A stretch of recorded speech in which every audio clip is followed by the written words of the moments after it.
All right. Hi, everyone. I'm Sarah Shumway, and I'm executive editor at Bloomsbury Children's Books, and I'm delighted to be here today with the amazing creators of Amah Faraway, a gorgeous picture book that we're really proud to be publishing in January. On January 4th, it's coming out. So please allow me to introduce you to author Margaret Chu Granius. Margaret's first picture book was Maximilian Villainous, illustrated by Leslie Breen Withrow, and she lives in the San Francisco Bay Area of California. And I'm also glad to introduce Tracy Subisak, illustrator, who is most recently the author illustrator of Jenny May is Sad and has illustrated several other beautiful picture books. She lives in Portland, Oregon. So I could not be more excited to be in conversation with the both of you. Thank you, Margaret and Tracy, for joining us. And we're so eager to share Amah Faraway with all of you. Margaret, can you start? Why don't you tell a little bit about what this book is and your inspiration for writing? Of course, I'd love to. Thanks for having us, by the way. So Amah Faraway is about a girl named Kylie who lives far away from her Amah, which is the Taiwanese word for grandmother. Because they live on opposite sides of the world, they don't see each other often. And so when Kylie finally does go visit Amah in Taipei, things like the language and the food and the customs, and most importantly, Amah, feel a little bit unfamiliar.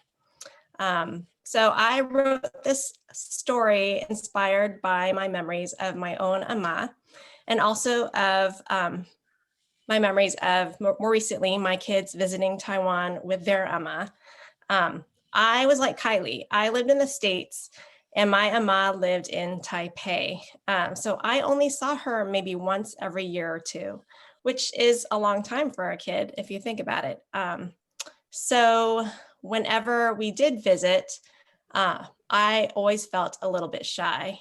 But eventually, I warmed up. And so those memories of visiting my Amah in Taipei became some of my most treasured memories from my childhood.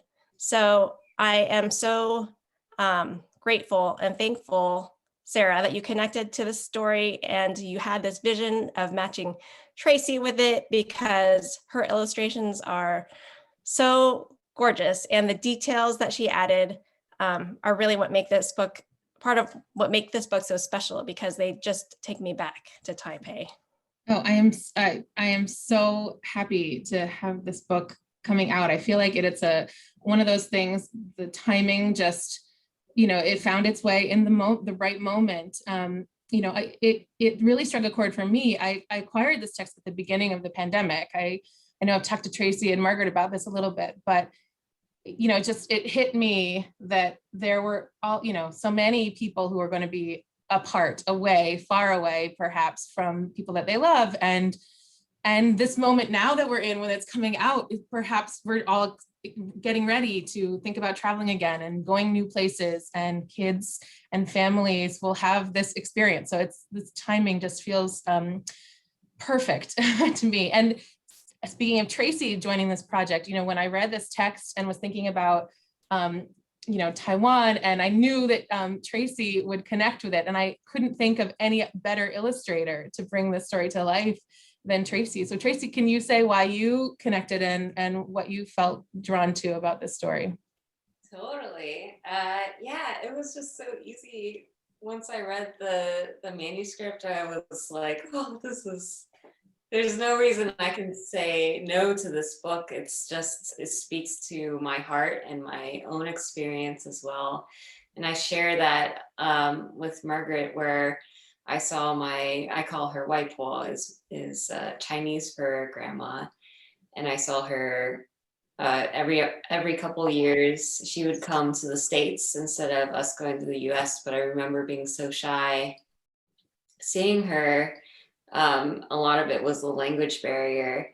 And once I became more confident in Mandarin, I ended up going to Taiwan a lot more often, especially in my adult life. So my heart lives in Taiwan. I yearn to be there. I yearn to go see my Waipo, and she's 103 now. So I'm like, all right, we got to get back and see her.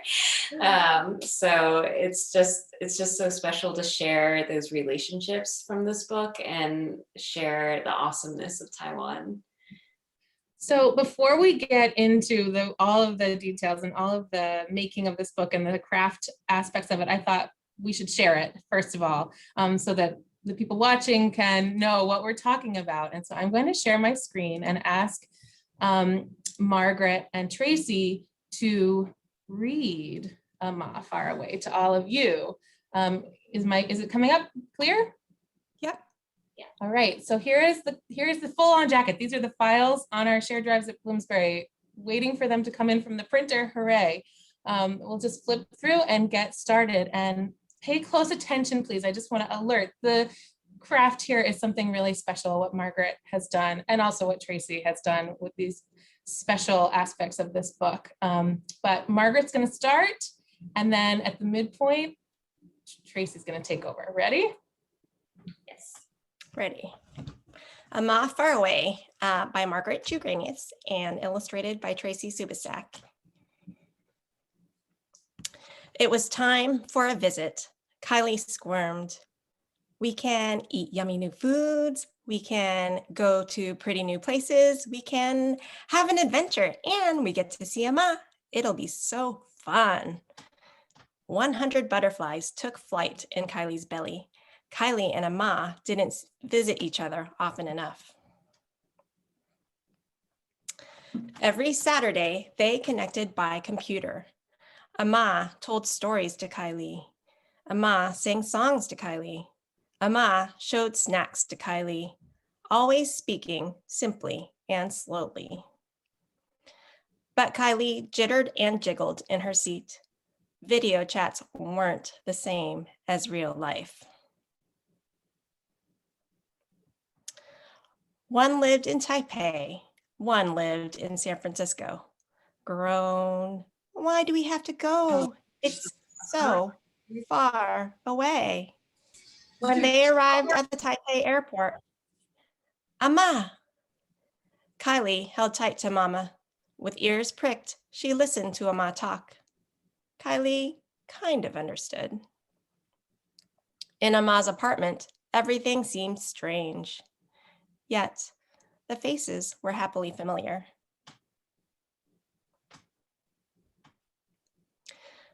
Aunts, uncles, and cousins, actual or not, packed a banquet for Mama and Kylie. 10, 12-person tables and over 9 courses of steaming food. Gulp. Kylie ate rice, finally. Taipei, Hao Mei. Taipei is so beautiful. Amah showed her the city she loved. Amah treated them to the Chinese donuts, Youtiao, she delighted in. 好吃, yummy. No frosting, no filling, no chocolate. Amah brought them to the parks she enjoyed. 来玩, come play. Kylie eyed Amah sideways.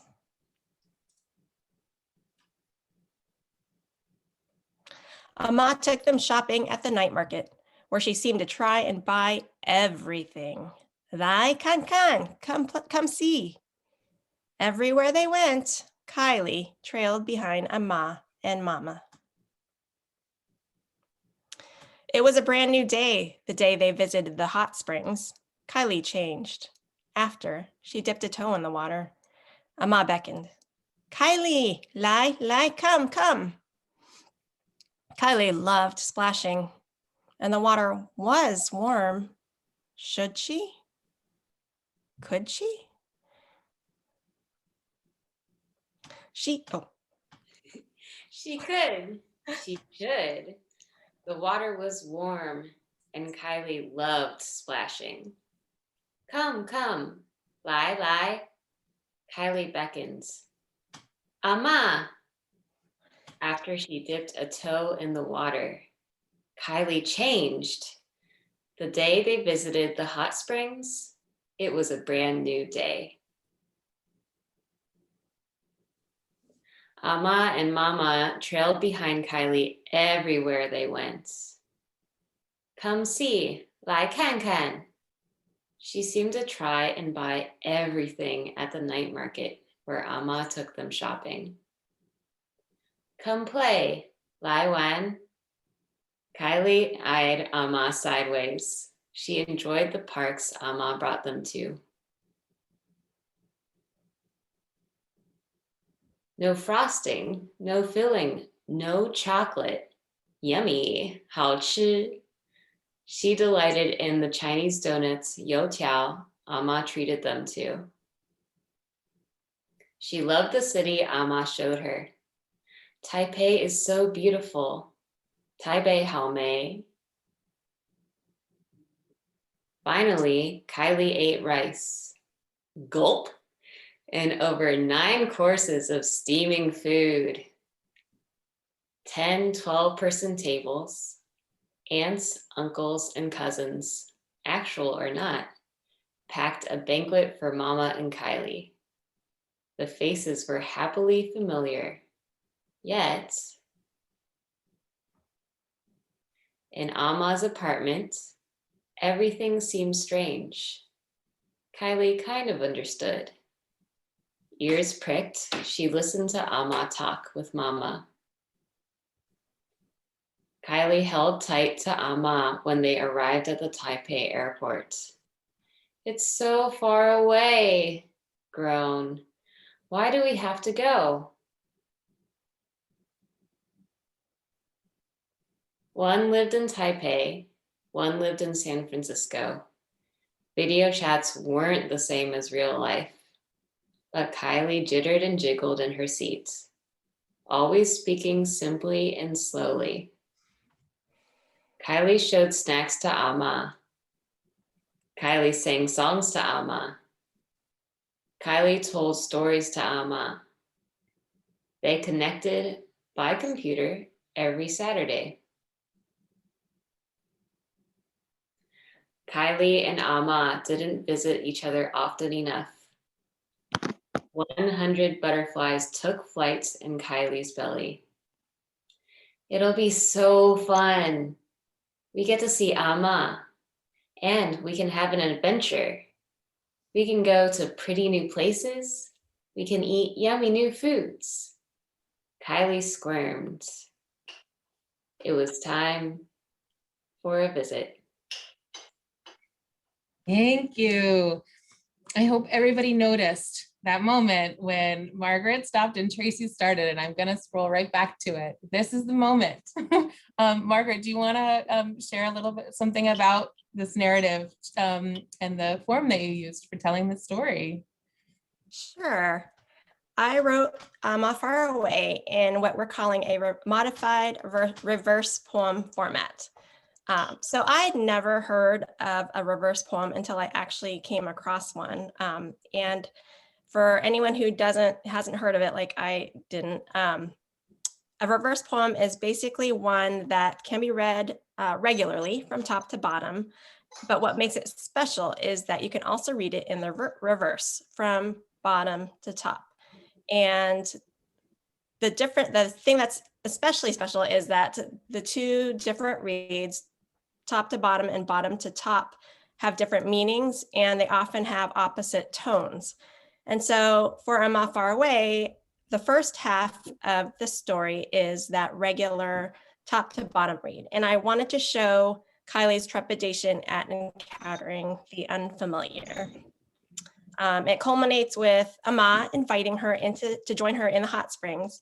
And then the second half begins, and the second half is basically a reverse read of the first half. And in it, I wanted to show how Kylie has this change of heart from when she's from the beginning of the visit through the middle to the end. And so it begins with Kylie considering and then accepting Amah's invitation to join her in the hot springs, which symbolizes Kylie, opening her heart to Taiwan and to Amah. And then she goes through the rest of the story, encountering some of the things that she had encountered before that felt unfamiliar, but this time she feels confident and she finds joy and love and everything. And then she, as a result, grows a really strong bond with her Amah. And I think you can see that in the art too. Tracy, did you want to talk about the structure here too and how your art echoes that? I mean, I can see it right here. I mean, we talked about this before. Her mouth is open. She is talking. She is sharing. She is leading. But what do you think? Yeah, I think that the manuscript was a great guidance in the change of the energy, and I wanted to reflect that in the artwork. So, as Sarah said, her mouth is wide open, ready to accept any food. She's in excitement everywhere she goes, and you can see, like, if you look at the first night market scene, the energetic there, where she's just kind of like, yeah, I see the things. She's a little curious, but it's when the switch flips where she's dragging Amah and Mama everywhere, and I like always want to point at the screen, but like you can see it what I'm pointing at. But in the night market scene specifically, she's jumping from stall to stall, just like, look at this, look at that, let's buy this, let's buy that. Like, I want to try this snack. So that's what I aimed to put energetically in the artwork. And I love too, you can see with these speech bubbles, something else that Margaret did to, Amah is talking in her first language and then in Kylie's first language in the first half, and they reverse in the back too. So it's Kylie speaking and then in her first language and then Amah's. And I love that that detail and how this unfolds and just, yeah, it's so exciting to me to see that transformation of the child so clearly in her confidence.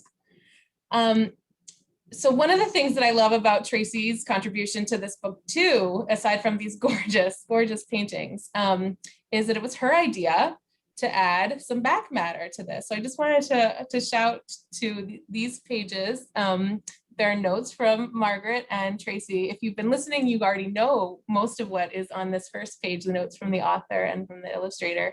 There's also some finer details about the places that they explore in Taipei and wider Taiwan, and the food that they ate. And the food we were talking about before is also all over these end papers. Tracy, I know you're a big fan of foods. Yeah, it was actually, I can still think of more foods I wish I had added, like the pineapple cakes. I was like, wow, why did I forget that?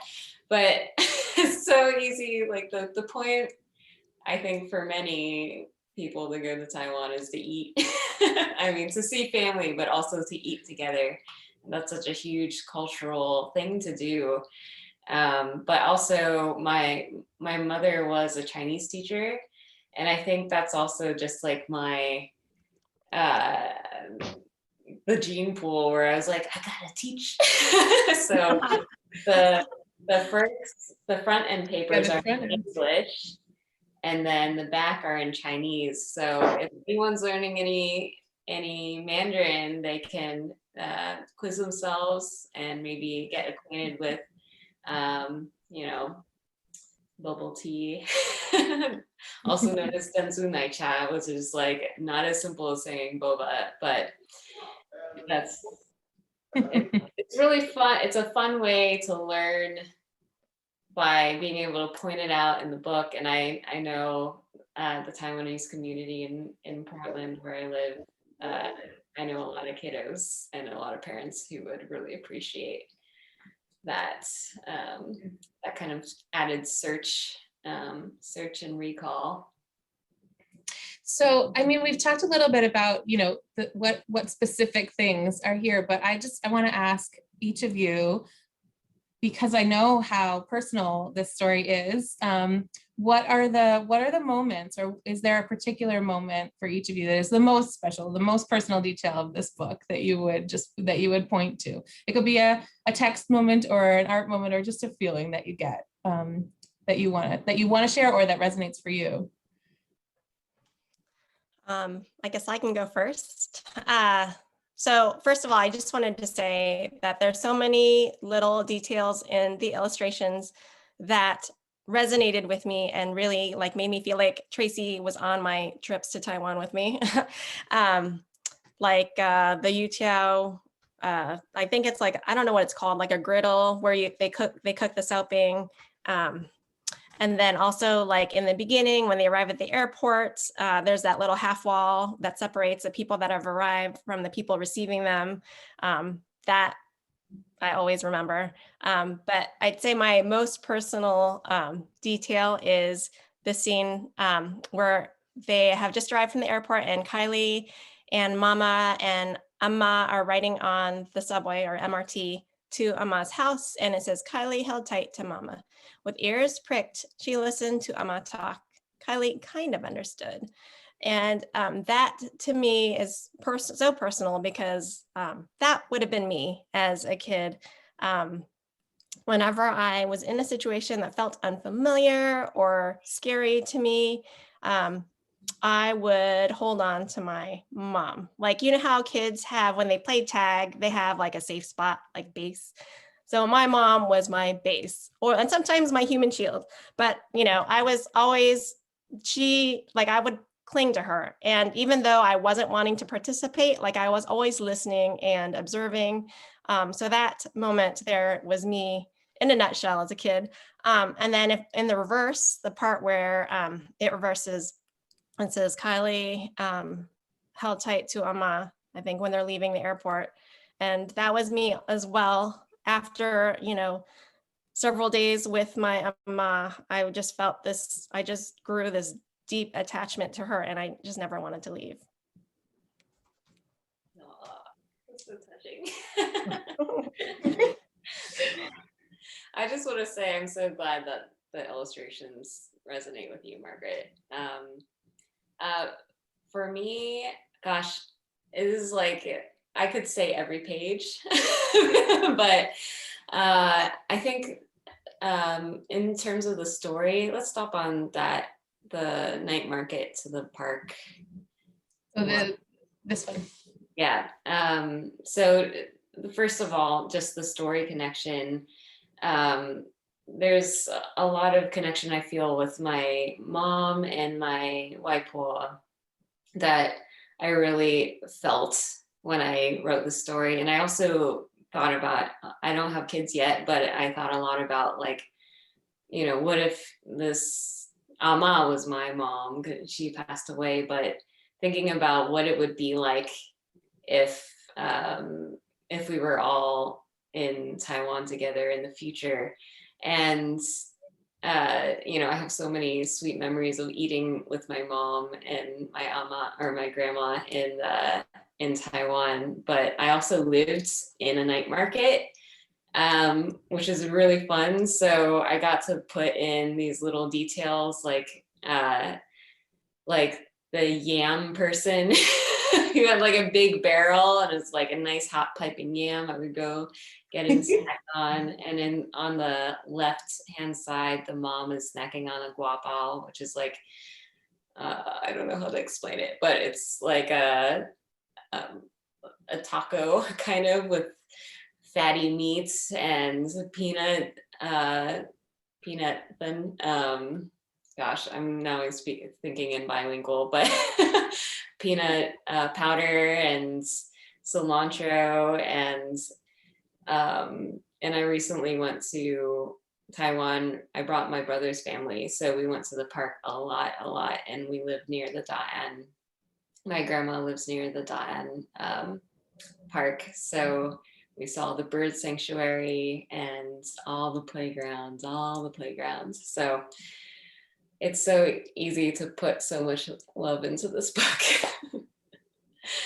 It's gorgeous. It's beautiful. And so just to wrap us up, because I think we're about out of time, but you know, Tracy talking about someday, what if it's you taking, you know, your family and visiting with your family, your nieces and nephews, and Margaret taking your kids. What's your favorite place? What's the first place you're going when you can go again? You go, Tracy. Oh, what a good question. Gosh, it has to be the night market, right? It has to be. That's like the major introduction to Taiwan, Taipei. Is like, all right, we're gonna snack for hours, and we're gonna guangjie, or like go walk the streets and look at everything. So I think that would be it. Margaret? Yeah, I agree. The night markets are, I mean, when I took my kids back, that was the one thing that I knew that we had to do. And I talked to them about it before and like prep them. So they, especially my daughter, she's a big shopper. So whatever she saw, she wanted everything there. But I have so many good memories of the night market, mostly the buying part, because I was a very picky eater. But like, I still remember they used to have great stuffed animals there. I bought like this big, huge, like, it's really ugly, but like a really huge flat mouse pillow type thing there. And I had it for years. But yeah, I love the night market. Awesome. Well, thank you so much. And thanks to everyone who's been joining us and listening in. And I hope you enjoyed the sneak peek of this beautiful book, Amah Faraway, which is coming to your home and your library from Margaret and Tracy in January 2022. All right. Well, thanks again. Thanks, Tracy. Thanks, Margaret. Thanks. Thank you.